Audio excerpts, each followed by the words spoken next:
నమస్తే.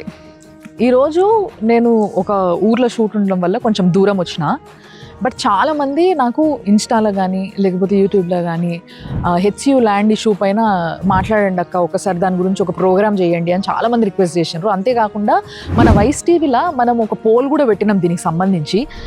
ప్రభుత్వం తీసుకున్న నిర్ణయము కరెక్టా కాదా, లేకపోతే మీరు ఏమైనా కన్ఫ్యూజన్లు ఉన్నారా అని చెప్పేసి పెడితే దానిపైన కూడా చాలామంది పోల్ చేసిండ్రు. Thanks for that. బట్ ఇక్కడ ఏంది అని అంటే ల్యాండ్ ఇష్యూ గురించి మాట్లాడుకోవాల్సి వస్తే నిజంగా ల్యాండ్ గవర్నమెంట్ దా, ఫారెస్ట్ డిపార్ట్మెంట్ దా, లేకపోతే ఈ యూనివర్సిటీదా అన్నది నిజంగా చెప్పాలంటే అది కోట్ల తేలుతుంది. ఎవరు వాళ్ళ నుంచి ఉన్న ఏవైతే ఎవిడెన్సెస్ ప్రూఫ్స్ ఉంటాయో అవన్నీ అక్కడ ఇచ్చిన తర్వాత వాళ్ళు చూసుకుంటారు అది.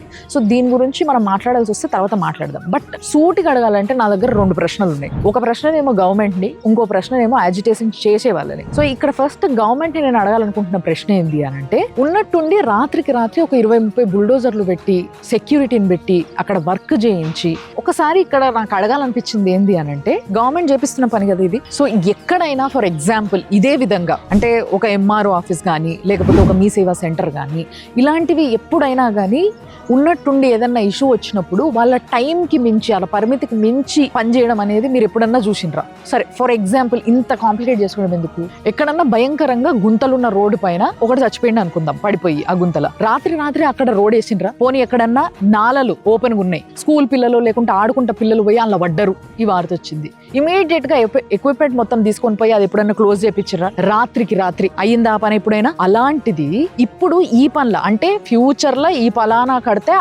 ఇంతమందికి జాబ్ వస్తుంది అని చెప్పే ఒక ప్రాజెక్ట్ ని పట్టుకొని రాత్రికి రాత్రి ఇమ్మీడియట్ గా ఇదంతా వర్క్ చేపిస్తున్నారు. కానీ ఇక్కడ జనాలు చచ్చిపోతున్నారు, జనాల సర్వెంట్స్ అయ్యి ఉండి మీరు జనాలు చచ్చిపోతున్నారు అని అంటే మీరు రియాక్ట్ అయినరా? అదే విధంగా కాలేదు కదా.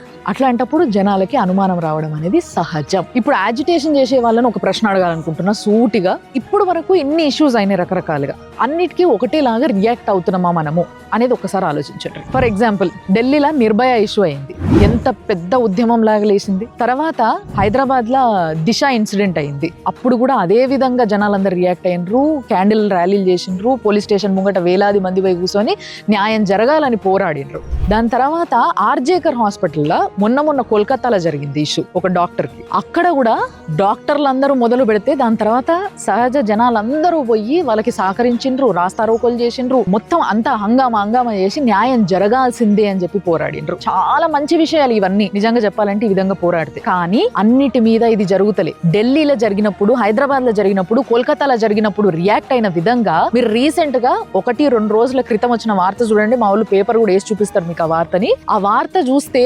ఎవ్వడికైనా ఎంత ఒళ్ళు మండుతుందంటే, నాగర్ కర్నూల ఒక మహిళ పైన, ఒక మ్యారీడ్ విమెన్ పైన జరిగింది. అది కూడా గ్యాంగ్, ఒక గ్యాంగ్ కలిసి ఒక 6 కలిసి ఆమె పైన వేసి ఆమె పాపము ఎండకాలం నోరు ఎండిపోయి దాహం అని అరుస్తుంటే ఆమె పైన ఆమె నోట్ల పోసిండ్రు.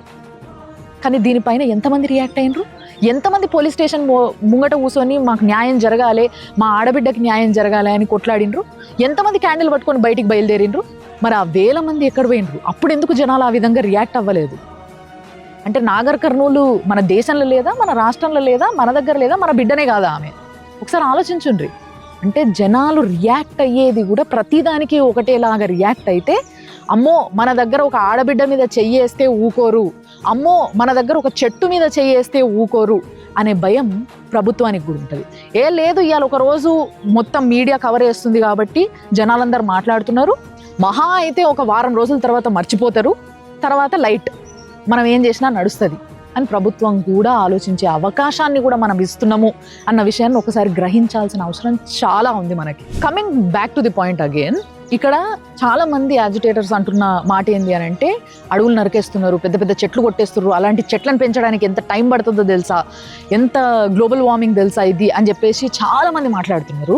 సరే ఫర్ ఎగ్జాంపుల్ ఎక్కడెక్కడదో ఎందుకు, మా అత్తగారు ఊరు కామారెడ్డి, అక్కడ నుంచి వెళ్ళి బాన్స్వాడ, కరీంనగర్, మనము బాసరా ఈ పోయే రూట్ అది. సో అట్లా పోయేటప్పుడు మీరు ఒక్కసారి చూడండి, హైవేకి అటుపక్క ఇటుపక్క పెద్ద పెద్ద చెట్లు నాటిర్రు.